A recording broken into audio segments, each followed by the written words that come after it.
Welcome to Just for Women. Thank you for having me. So who am I speaking to? So my name is Afropoetiq Mind, born Kimberly, Mabika. Nice. So what do you do, Miss Mabika? So I do a lot of things, but well, judging from the name Afropoetiq, so I'm a spoken word artist and singer-songwriter. I do blues and I do jazz, and I'm a fashion designer. I host events. Then I do have a company that's called Afropoetiq Incorporated, and yeah, do branding, garment construction, fabric construction, etc, etc. Yeah. So you actually make these yourself? Yes, I do. Wow. Yes, I do. That is amazing. So let's start then from the beginning. Where did you go to school? How did this come about? How did you get to do all these things? School, gosh. Where were you born first? You were born in Harare? So yes, I was born in Harare. Yeah, and then about 6 months, actually, that's when I started going to school. I don't know why my parents decided to take me to school at 6 months. 6 months? I'm telling you. That's like a baby. I was a baby. So I literally grew up in school. I'm telling you, I literally grew up in school. So it was, I forgot what they call it, that stage. It's not kindergarten. No, it's not. No, it's not. EC's older, right? Yeah. Yeah, yeah. It's daycare. Exactly. Okay, so yeah, right. It was daycare, but then, you know, we were being taught. And then from there, I moved to Wayne's Nursery School. Okay. Then from there, I was in ZRP. Then ZRP. Yeah, exactly. So ZRP exactly. Okay. That's where. No, you know what happens? Right. So because ndakakrumbidza kuenda kuchikoro, right? Time yangu yevabereki vaiti mwana akufana ngari grade 1. Ndairamba kuchikoro kwese. Right. And but why was that? Because you're just too... Yeah, because I was small, so I naturally have a small body, and it was even worse when I was younger. Right. Exactly. So I think usually in schools they look at that. Okay. And the body, as well as I'm a November baby. Right. So I'm considered as mwana akajarokopitsira, so I'm supposed to be going into... Like the January... Yeah, exactly. You get what I mean.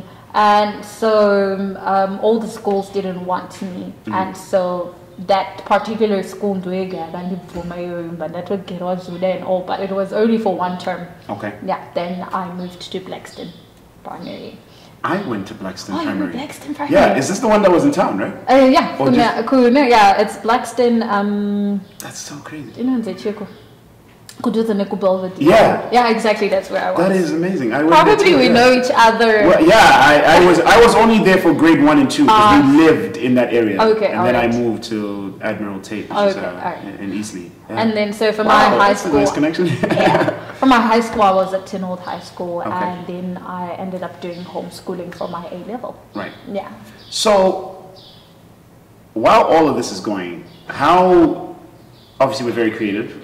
Yeah. How did creativity play a part in sort of that high school era, primary high school? Did you know what you wanted to do? Were you in the school plays, school choir? What was going on? I was always the school clown. Like, I was not the class clown. Right. I was the school clown. Where we could there's kind of meet up at my desk, the school my teacher. Like, I was just always that bubbly kid who was just all over the place. And looking back, I actually realized that I actually knew what I wanted to do, because I remember, you know, when to my creative writing, I always used to say I wanted to be a singer. And also, I didn't realize a lot of the times whenever I was on the discs, noise, and stuff like that, like I was actually preparing myself for the real world, and not knowing that this is what I was actually going to be doing when I grow up. And so after my A level, what I thought I wanted to be was a chartered accountant. And that's what I was always praying for, because I was so good at accounting.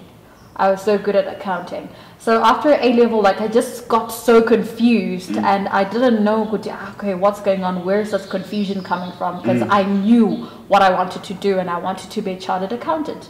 So I just took my time to pray about it, and then I realized that I need to just focus on the arts. That's me. because of the creativity. Did you, normally that's sort of, not all the time. Yeah. My mom was a news anchor for ZBC. Okay. So I feel like maybe that's where I got my sort of creativeness. Is there any sort of past family members that were creative, played music, instruments, anything that could have, do you think that could have, was the path or? So for my family now, everybody's an artist. And my dad, he draws. But it's not something that I think maybe now being a family man, you know, usually when people become, especially you know, when you become a family man, like you want to be considered as the serious person, like you're not going to be doing your arts and stuff like that, and you're going to be doing other jobs. So teachers will album. And then throughout the entire Mabika family, I think majority of Vazukuru Nirvana, we are all artists. Wow. And then in my nuclear family, everybody from the firstborn to me, I'm the last born, we are all artists. Right. Yeah. And I guess then it's just really supported then as a family, like people, because you know, I know for me it was quite a struggle just to get my mom to convince her to be like, you know, I got to go to theater school or whatever. I guess it's supported. I think for me, especially in Zimbabwe as well. For me, I got a privilege kuti tirivana 5. Okay. So tirivana 5 ka wekutanga achida pursue my arts. Airambidzwa chirowa. Wechi 2 achirambidzwa chirowa. Wechi 3 like vanava. Wechi 4 zongoti so pakazoya wechi 5 they were like, you know what, this is what she wants, this is what these kids are supposed to be doing. So I think because I got a chance here kuti shungudze kusava artist dzakaperera kwa mwana by the time yeah, exactly. And then also you know, I thank God for my parents because they are more of those progressive people who let you be what you want to be. Because I actually started, like you're saying, your mom was a news anchor. I was a TV presenter. So I started at 15. So I was just like to my dad, they didn't present. Then my dad was like, okay, no presenting. And then I was like, I just need a job so that I can also chip in with my school fees and everything like that. And I was like, okay, cool, let me help you out. And then one thing led to another, finding myself at an audition and stuff like that. So I was always that kid where kuti, I think maybe because I was a responsible child. My parents really never had an issue with whatever thing that comes into my mind, and they would just support. Even with the poetry, no matter kuti, some of the things like I would actually present it before my family first. And I'm like, Mom, Dad, what do you think about this poem? They're like, yeah, good, it's good enough. Then pretty much. So, are you still the same now compared to that sort of young 15-year-old, 16-year-old? Well, considering the fact that I am way older than 15, definitely I'm not the same. You know, the older you grow, things change. Yeah, exactly. But that sort of, I guess I'm moving more to that sort of carefree, I'm gonna go do it. I am. Attitude. I think I'm probably one of the most stubborn people that I know. If I put my mind to something, we're going to do it, whether I have the proper qualifications for it or I don't. Like, we're going to do it. If I say I'm going to do it, then we're going to do it. So pretty much. And the family still supports. Okay, so talk to me. So after Tinwald, you said, what happens then? So where do you go? What happens? After Tinwald, I'm still working and I have about 3 jobs. Yeah, exactly. And I'm also doing my A-level. So because I'm working, I had to do homeschooling. And then after that, I just continued working. And then continued working and working and working. But right now I'm in Bible school. Oh, okay. Yeah. That's completely different. I know. I wasn't expecting that. I am. Wow. I am, yeah. So religion obviously plays a big part. Religion, I wouldn't say religion because I'm not a religious person, but relationship, yes, it does really play a major role. Spirituality, it is, that's what built me anyway. So, yeah, pretty much. Afropoetiq mind. Yeah. So Afropoetiq mind, inside this dookie, there is hair. But now I'm Afro. Yeah. So I have an afro. I grow natural hair. I don't know why I thought it was I was relating it to like Africa. Yeah. No, it's the afro. Right. But also I'm African and I'm proud. And I'm Afrocentric as well. Like for people that know me and they pick my dressing, they actually know like I'm more inclined to that, you know, Afrocentric type of dressing. Okay. And yeah, pretty much even the type of music that I listen to, of course, like I love my blues, I love my jazz, but I love Nanambira or show and stuff like that. So yeah, pretty much. Before I sort of jump into, because I know you do a lot of stuff anyway, creativity, like what does being an artist mean to you? Gosh. What is I don't even know how to answer that question. I don't even know too, but I just feel like because you know it's asking like what does being TK mean to you? You get what I mean? Because this is who I am, and I don't know. I guess it's definitely something to do with creativity, right? Yeah. That sort of release. Yeah. So what I guess it's exciting for me in the sense that God saw me and allowed me to be also part of the creation process. So like him, he had to create the world out of words. I'm able to create things out of words. I'm able to even create life out of words. I remember there's a show that I did. It was a performance that I did. And, you know, I was just performing like usual. So thank God like it was coming out on national telly.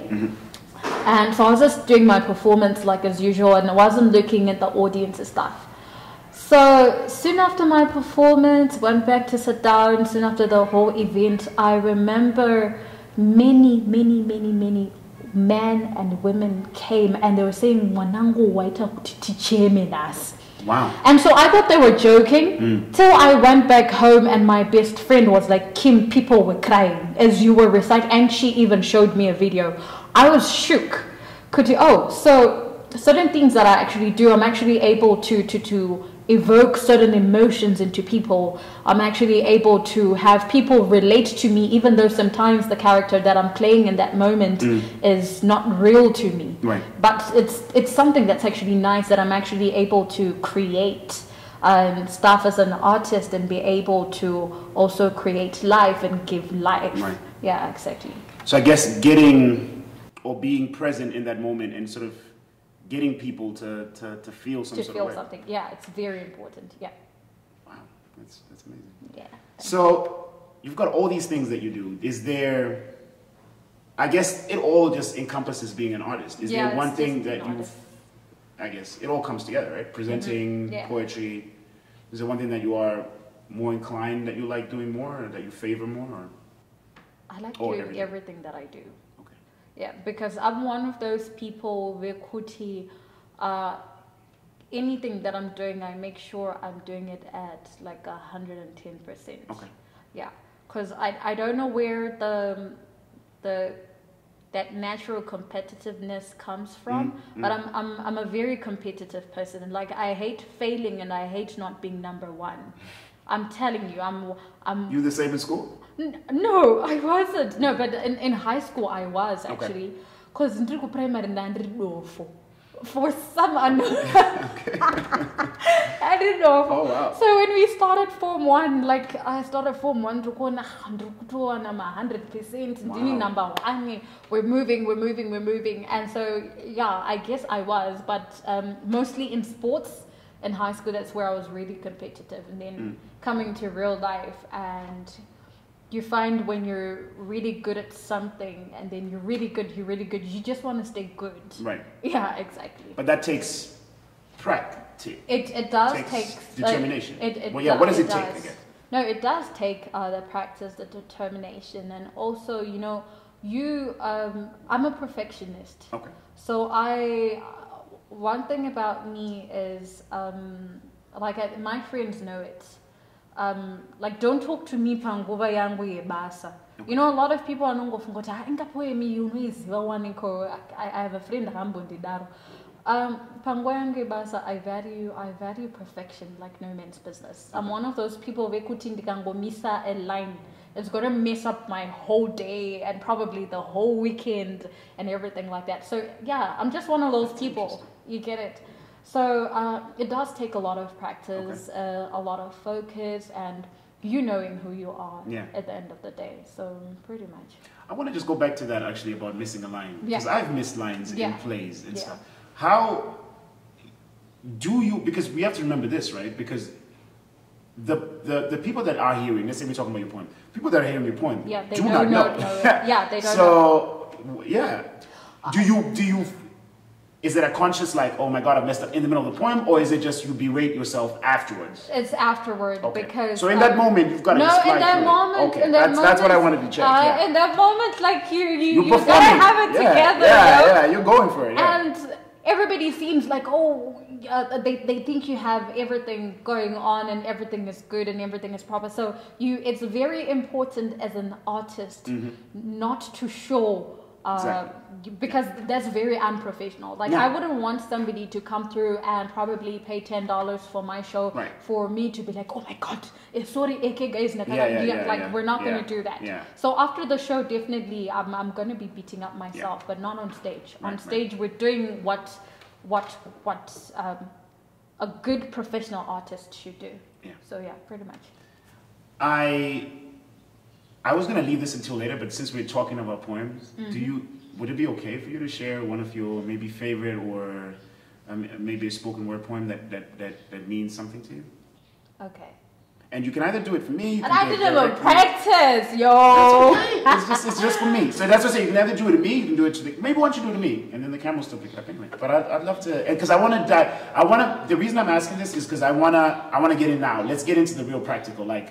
What is the creative process? And I just thought, rather let's listen to the poem first, and then we can dive into like your process. Right, so I'm gonna need you to do me a favor. Yes. So if I go, sorry, I haven't done my vocals, so my voice might not be coming out. Right. So if I go, you inspired that, I want you to go bipolar. Bipolar. I can't even sing right now. So bipolar. Okay. Bipolar love. So do you, Shandisa, whatever. Okay. Yeah. Bipolar. Bipolar. Bipolar. Bipolar love. Bipolar love. Bipolar love. Wait, when you're going up, am I supposed to go up too, or am I just going to stay in my thing? So it's bipolar. Bipolar. Bipolar. Bipolar love. So this is when I say you inspire that. Okay. You're gonna help me with that with the bipolar, right? Yeah. Okay. Just because I feel like I might mess up. Yeah, I'm not gonna change a key. Okay. Yeah. Some days I wake up and I love you. Some days I wake up and I hate you. Some days I wake up and I can't stand you. Some days I wake up and I need you. You inspire that. Bipolar. Bipolar. Bipolar. Bipolar love. You inspire that. Bipolar. You inspire that. Bipolar. You inspire that. Bipolar love. I cannot restore pieces of a broken me. 1,000 have fallen into the cracks, creating paths into my rat's creek. Some have fallen under the soils of your psychological fasteners. We are two souls with 4 broken wings. Yours were broken before. Mine were fractured by you. But we sacrifice to shadow each other while we nurse our own wounds. Sometimes I love the idea of us being messed up. You get me just as much as I don't get myself. You put me in this balloon of passion that I cannot escape, but you never rest from popping it, do you? Then you mend it, pop it, patch us, break us, build us. Surprise me with a bouquet of thorns and breakfast in a bed of dead roses. You massage my feet with fine wine and kiss my neck with rhythm and rhyme. You make me love and hate you. I love and hate you. I want to make aggressive love to you right now just as much as I want to stab you. You destruct and reconstruct my system in a split second. You cipher my perplexity to plain with nibbles and languages that only my skin and yours understand. Then you break me, heal me, destroy me, surprise me with a bouquet of thorns and breakfast in a bed of dead roses. Thank you. That's bipolar love. Thank you. Thanks. That was amazing. Thank you. Just not only like the writing of it, but also the performance of it. Thank you. I feel like I was gonna be like, what is the inspiration? But I feel like it's self-explanatory, you know, bipolar, you know, I really don't know much about it, but you know that condition whereby like you're in this thing and then you're it's like a mixture of exactly. Same like different emotions at once and stuff like that. So I'm basically just talking about that kind of relationship where you have that somebody who you love so much but you hate so much and you just want to kill them but you just want to hug them at the same time. Yeah, you get what I mean. So then so the bipolar love, how did that idea come from? And does it come as an idea? Did you start with the song? Was it a word, bipolar love, and that kind of erupted into many thoughts? What is Miss Mabika's process what I do, Miss Mabika's process is not exactly. My bad. Thank you. Afropoetiq mind. I just realized that there's a different name.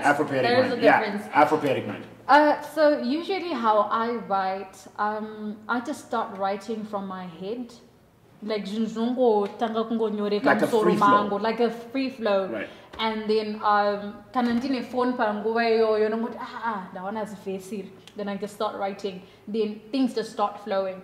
So a lot of my poetry, I actually don't know what I'm writing about till the poem. Wow. Those are the ones. Okay, that's like genius. Yeah, exactly. But now it's different because for the longest time I've been doing corporate gigs. So it's only now after the lockdown where I've started doing, you know, my gigs where everybody comes through, but it has mostly been corporate gigs. So now in the corporate world, they actually give you themes.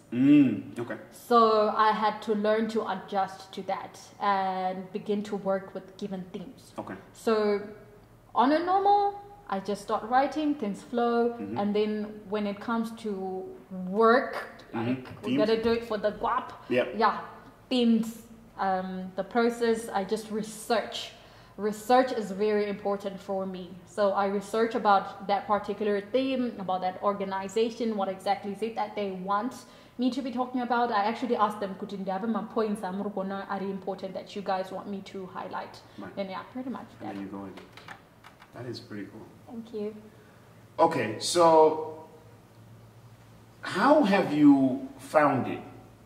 I know you just mentioned like you got corporate work, you know, doing stuff. Okay. As an artist here in Zimbabwe to try and make that guap, how is that, and how are you doing it? Both as Afropoetiq man, but also both as.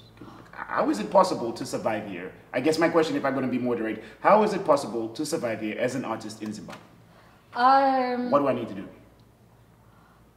To be honest with you, I think maybe my answer may be biased coming from my spiritual background, because I just always have that thing whereby God is my source. So I never really think about the work part in terms of, you know, how difficult it is to get money. But I guess it's not easy. It's not easy. No, it's not easy. Because would I say that right now? Yeah. Like just being creative and being an artist is your number one job? Do you have a side hustle? Like are you? My side hustle is my company. That's my side hustle there. The main job, that's the performance. Right. Okay. Yeah, exactly. I think for me, the privilege as well is, being in the corporate world and doing corporate gigs. Kuti. And one thing that I like about the corporate world is they know your value as an artist. Yes, they do. They do. I don't need for me kuti ndikwere ndichiita negotiations bargains or we want to give you exposure.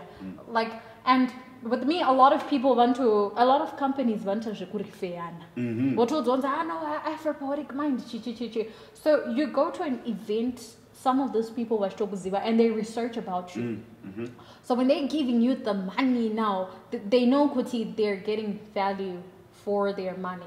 So being in the corporate world, for me, I'm not gonna lie, it has been great. And considering the fact kuti ansatindani mori, ansatindani vana, I would say kuti how I would view it inini as a girl is compared to maybe someone like maybe Tutumaninga, Muri and stuff like that. It's a bit different. Right. But in the now, I think it is difficult. I'm not gonna lie. I'm not gonna pretend like perfect. It is difficult, but I think gotta make it work. This corporate world, you mentioned corporate world. Yeah. How can you walk me through that first initial one and how that happened for you?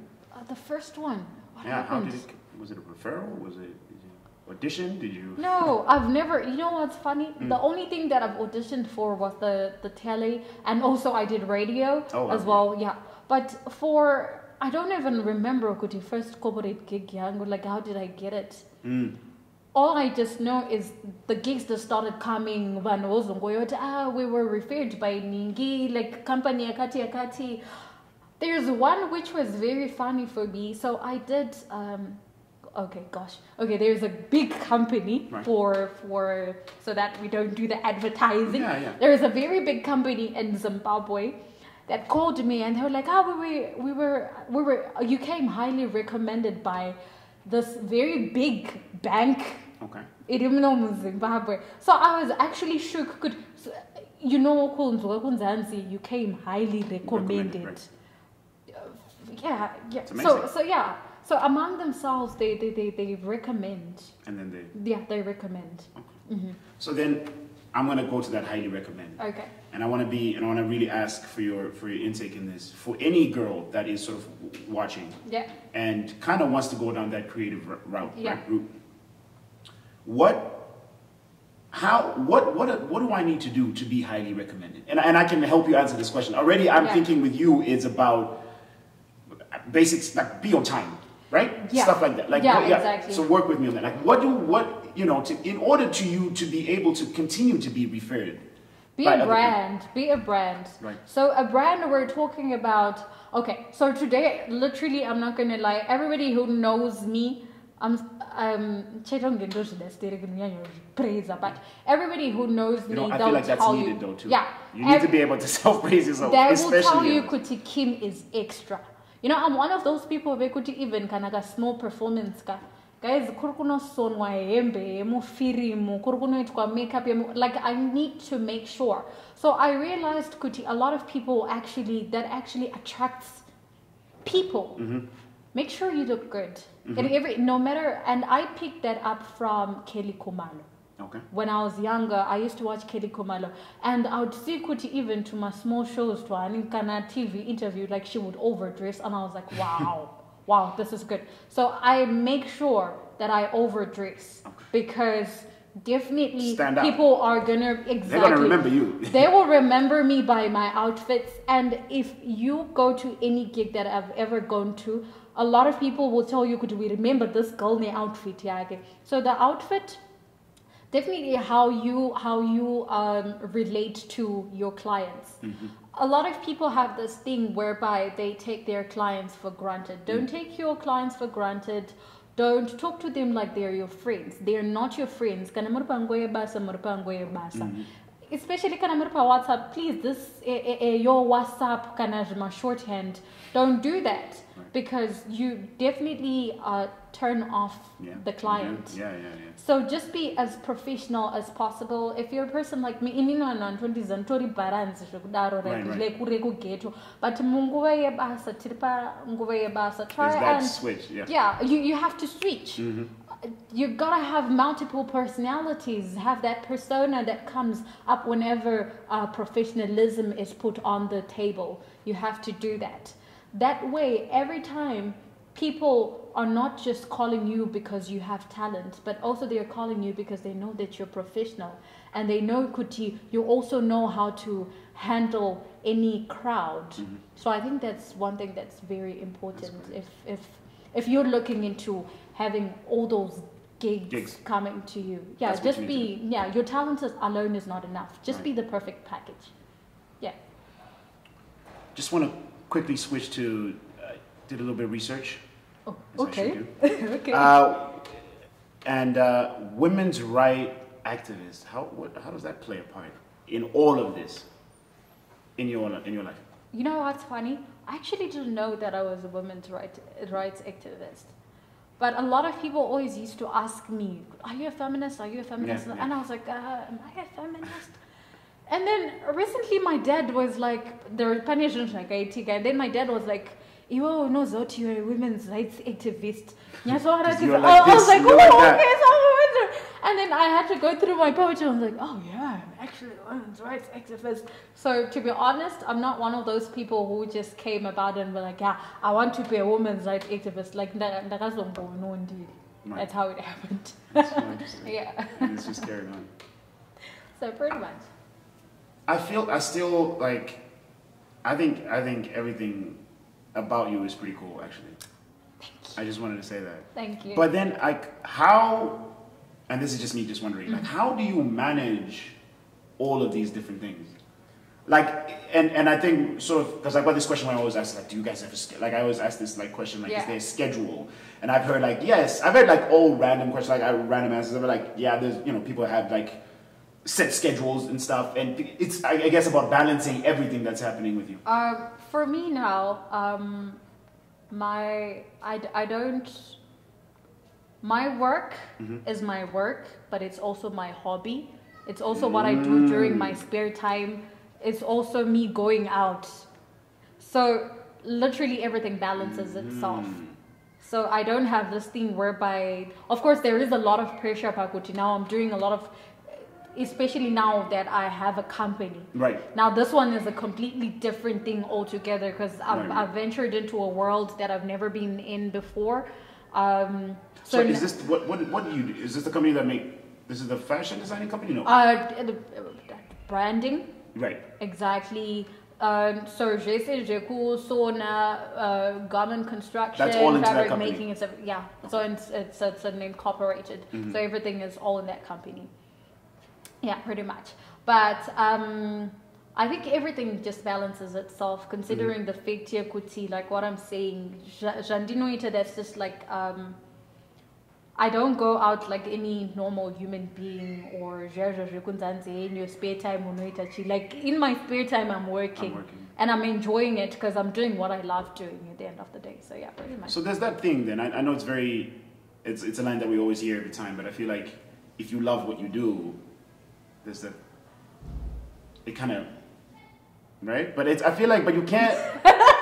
I feel like, Papa, but I wanted to hear a statement. No, I mean, like, yeah, if you love what you do. Like, yeah, exactly. Everything just falls into place. Yeah. Like, you get it. And I actually thank God, no offense to my chartered accountant. Right. Yeah, true. Yeah, I was gonna go into that. Yeah, no, of course, do it. Maybe that's what they enjoy too. Exactly. If you enjoy numbers, you don't mind looking at numbers all day. I actually thank God that I'm still gonna take that route anyways, considering the fake which I'm now in the corporate world. So it's something that I'm still gonna do. But I thank God that I did what I love to do before every other thing. And I also thank God, Kuti. The parents were with me 100%. They were not like this such namwana artist they were just supportive throughout. So yeah, pretty much. Okay, so as we round up, just a quick sort of fire questions. Who is your, like, what inspires you? What motivates you? Like, what keeps you going every single day? What keeps me going every single day? Mm-hmm. I don't want to fail. I like that. I don't want to fail. I like that a lot. So every time I feel like I'm not gonna lie in the dance journey, you know, I'm all macho and I always have everything going on. Almost every day I actually want to quit. Almost, no, I'm telling you the honest truth. Almost every day I want to quit, but I don't want to fail, and so I have to put myself together and say, girl, we're doing this whether you want it or not. And then we go out there, we do it. Next day, girl, we're not gonna fail. I don't want to fail. I hate failing. So I'm not gonna fail. I don't have room for. Of course, there is failure in life, but I'm saying I just don't want to fail. Right. Yeah, I don't want to. We've mentioned, obviously, that sort of when you were 15, 16, and sort of, I think you like matured now into the woman you are now. Yeah. Looking back at where you are now, especially just giving me that statement of, I will not, you know, I don't want to fail. Yeah. What would you tell your 16-year-old self if you were to give her any advice? Continue not caring about what anybody thinks about you.